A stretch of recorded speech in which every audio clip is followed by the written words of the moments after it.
live look at Capitol Hill tonight. We're less than 4 hours away from President Biden walking into the House chamber to deliver the State of the Union address. He'll have a lot of ground to cover tonight, from domestic issues like inflation to foreign relations like the Chinese balloon. Political reporter Rick Albin on set with us now. And what can we expect tonight, Rick? And there is no shortage of what he could put in this speech tonight. And he's got a lot of different things he needs to accomplish. State of the Union speeches are always a combination of looking back at what a particular administration sees as successes and laying out plans to deal with new challenges that still exist. In the case of this president, he will no doubt point to legislation both bipartisan and unilateral that he will say has been positive. The infrastructure bill is likely to be mentioned as one such achievement. He has and will continue to take credit for revitalizing manufacturing in the auto industry. Early on in his administration, the American Rescue Plan to deal with COVID.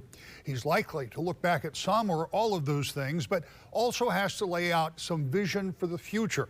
President Biden has some big issues to deal with, and he needs to address the large number of people in the country who believe the economy is not in good shape.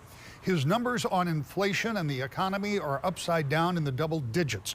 The Real Clear Politics average of polls shows on the direction of the country, 66% say it's going the wrong direction. Only 25% believe we're headed in the right direction. So, with a Republican House to deal with, the president has to convince the American people that he's handling the economy and inflation, and that his ideas for the coming 2 years will put the country in the right direction. No doubt, he'll refer to that recent stronger than expected jobs report as evidence of that. He'll also have to talk about that Chinese balloon that was lingering in our airspace all last week until it was shot down, and international relations more broadly.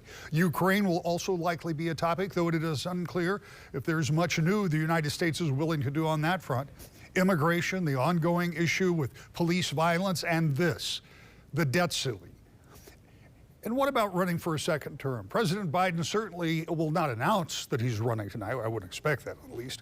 But he does have to make the case for another term tonight if that's his intent. There are at least a dozen Democrats that are ready to jump in the race if he doesn't.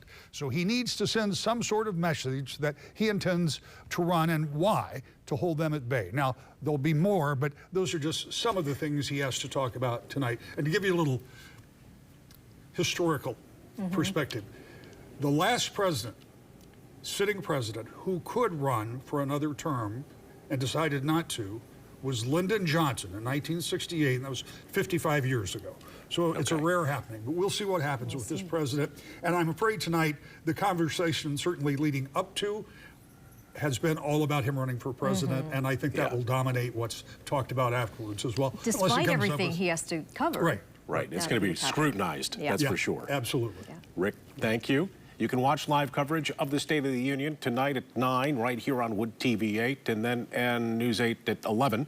Rick will join us with a live analysis, and we'll get reaction from your lawmakers in Washington.